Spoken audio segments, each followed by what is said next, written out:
नमस्कार, आप देख रहे हैं स्टैंड टुडे। मैं हूं निशा। स्वागत है आपका 5 जुलाई 50 खबरों में। शहर के कुनाड़ी इलाके में एक ऑटो चालक की हत्या करने के आरोपी को कुनाड़ी पुलिस ने वारदात के कुछ देर बाद ही धर दबोचा।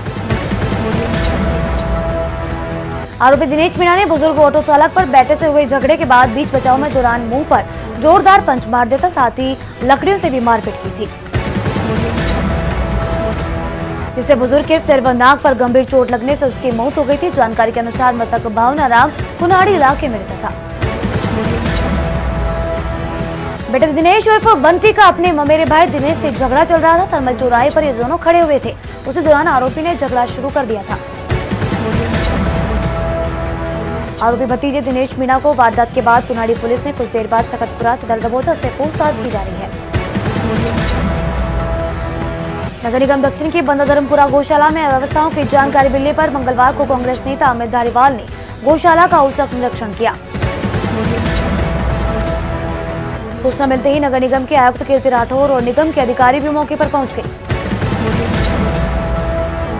अमित धारीवाल ने गौशाला में मवेशियों की चिकित्सा व्यवस्था को लेकर खेद जताया और जल्दी गौशाला में डॉक्टर्स और मेडिकल स्टाफ को बढ़ाने की बात कही।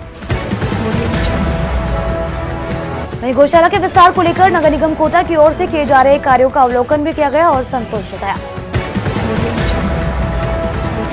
आयुक्त कीर्ति राठौर ने भी गौशाला की व्यवस्थाओं को लेकर कर्मचारियों द्वारा किए जा रहे कार्यों की तारीफ की और जल्द ही कमियों को दुरुस्त करने का आश्वासन दिया।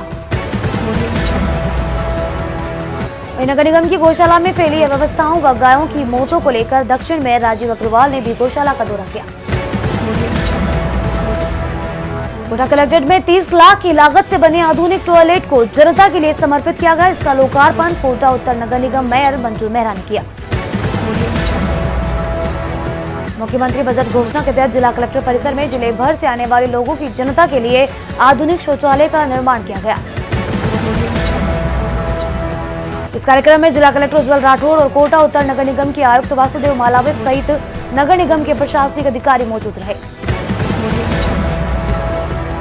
एमबीएस के ब्लड बैंक में रक्त की कमी को देखते हुए कांग्रेस कार्यकर्ताओं ने थैलेसीमिया पीड़ित बच्चों के लिए ब्लड डोनेट किया। शहीद स्मारक पर रक्तदान शिविर का आयोजित किया गया। शिविर में कांग्रेस कार्यकर्ताओं ने बढ़ चढ़कर रक्त की कमी को दूर करने के लिए रक्तदान किया। इंदिरा गांधी नगर में एक युवक ने घर पर फांसी का फंदा लगाकर आत्महत्या कर ली। घटना का पता लगने पर युवक को एमबीएस अस्पताल में भर्ती करवाया। मृतक नरेश बेरोजगार था और कुछ दिन पहले ही किराए का कमरा बदला था। उसने पुलिस कांस्टेबल की परीक्षा भी दी थी। पेपर बिगड़ने से वो तनाव में था। मृतक नरेश कटावदा गांव का रहने वाला था। कुछ दिन पूर्व ही इंदिरा गांधी नगर में रहने लगा था। इसने फांसी का फंदा लगाकर अपनी जीवन लीला समाप्त कर ली। ईंट के भट्टे पर काम करने के दौरान मजदूर की पत्नी और ठेकेदार के बीच प्रेम प्रसंग का परवान चढ़ा और दोनों के बीच अवैध संबंध बन गए। अवैध संबंधों में रोड़ा बन रहे पति को पत्नी ने प्रेमी के साथ मिलकर पहले मौत के घाट उतारा और उसके बाद शव को भट्टों में जा चुना। पति को दोनों के अवैध संबंधों का पता था। इसको लेकर पति पत्नी में अक्सर झगड़ा होता था। ऐसे में दोनों ने मिलकर पति को रास्ते से हटा दिया। प्लान के तहत प्रेमी ने पहले उसे शराब पिलाई और नशा होने के बाद उसका गला घोंटकर हत्या कर दी। सबूत मिटाने के लिए शव को कच्ची ईंट के भट्टे में चुन दिया।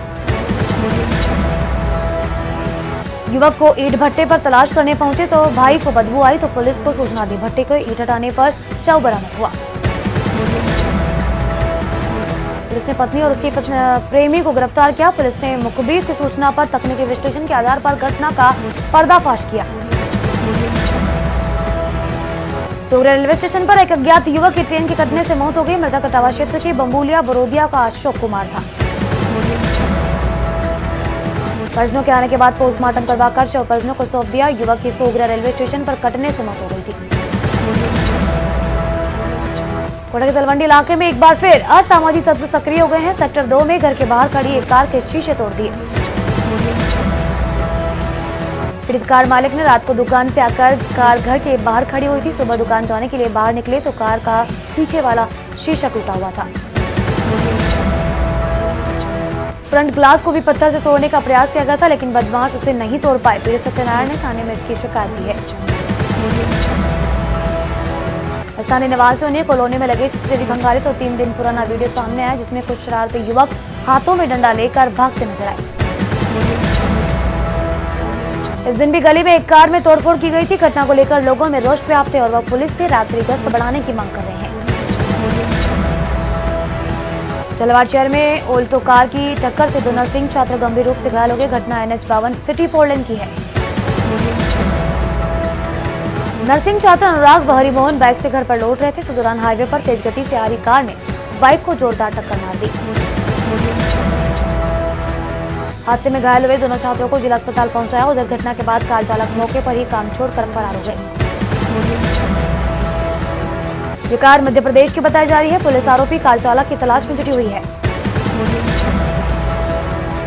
राजस्थान सरकार चिकित्सालय में काम करने वाले ठेका प्लेसमेंट कर्मचारियों को संविदा पर लगाने की तैयारी में जुट गई है, ताकि उन्हें नियमित व संविदा पर नियुक्त किया जा सके।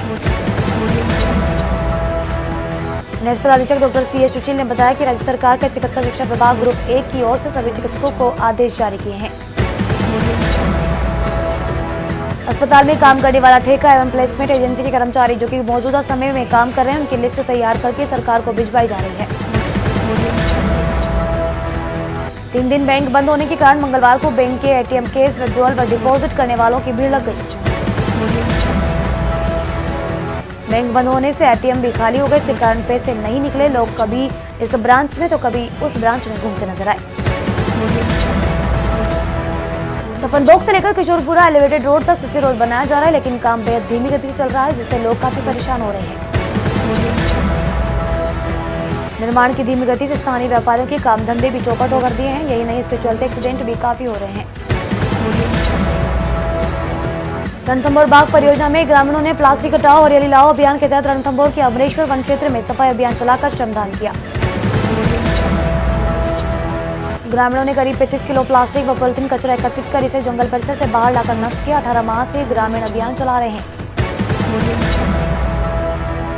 तो ये थे 5 जिले 50 खबरें। हम दीजिए निशा को इजाजत। टुडे टीम की ओर से नमस्कार।